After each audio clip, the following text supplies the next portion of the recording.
ನರಿ ಮತ್ತೆ ಕೊಕ್ರೆ ಕತೆ ಗೊತ್ತಿರಬಹುದಲ್ಲ. ಇವರಿಬ್ರು ಕಾಡಲ್ಲಿ ಸ್ನೇಹಿತರಾಗಿದ್ರಂತೆ. ಒಂದ್ಸಲ ನರಿ ಕೊಕ್ರೆನ ತನ್ನ ಮನೆಗೆ ಊಟಕ್ಕೆ ಅಂತ ಕರೆದು ಅದಕ್ಕೆ ಕುಡಿಯೋದಕ್ಕೆ ಸೋಪನ್ನ ಅಗಲವಾಗಿರೋ ತಟ್ಟೆನಲ್ಲಿ ಹಾಕೊಡ್ತಂತೆ.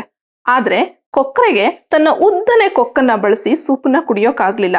ಅದೇ ಸಮಯದಲ್ಲಿ ನರಿ ತುಂಬಾ ಖುಷಿಯಿಂದ ಸೂಪ್ ಕುಡ್ದು ಮುಗಿಸ್ತು. ಇನ್ನೊಂದ್ಸಲ ಕೊಕ್ರೆ ನರಿನ ತನ್ನ ಮನೆಗೆ ಊಟಕ್ಕೆ ಅಂತ ಕರೆದು ಅದರ ಊಟವನ್ನ ಉದ್ದನೆ ಕತ್ತಿರೋ ಹೂಜಿನಲ್ಲಿ ಹಾಕೊಡ್ತಂತೆ. ಊಟ ತಿನ್ನಕ್ಕಾಗದೆ ಇರೋ ನರಿ ಬೇಸರದಿಂದ ವಾಪಸ್ ಬರ್ತಾ ಇರ್ಬೇಕಾದ್ರೆ ಕೊಕ್ಕರೆಗೆ ಏನ್ ಭಾವನೆ ಉಂಟಾಗಿರ್ಬಹುದು ತಾನು ಹಾಗ್ ಮಾಡಿದಾಗ ಅಂತ ಯೋಚನೆ ಮಾಡ್ತು. ಅವತ್ತೇ ಅವರಿಬ್ರು ತೀರ್ಮಾನ ಮಾಡಿದ್ರು, ವಿಷಯಗಳನ್ನ ಬೇರೆಯವರ ದೃಷ್ಟಿಕೋನದಿಂದ ಕೂಡ ನೋಡ್ತೀವಿ, ಹಾಗೆ ಅನುಭೂತಿಯನ್ನ ಬೆಳೆಸ್ಕೋತೀವಿ ಅಂತ.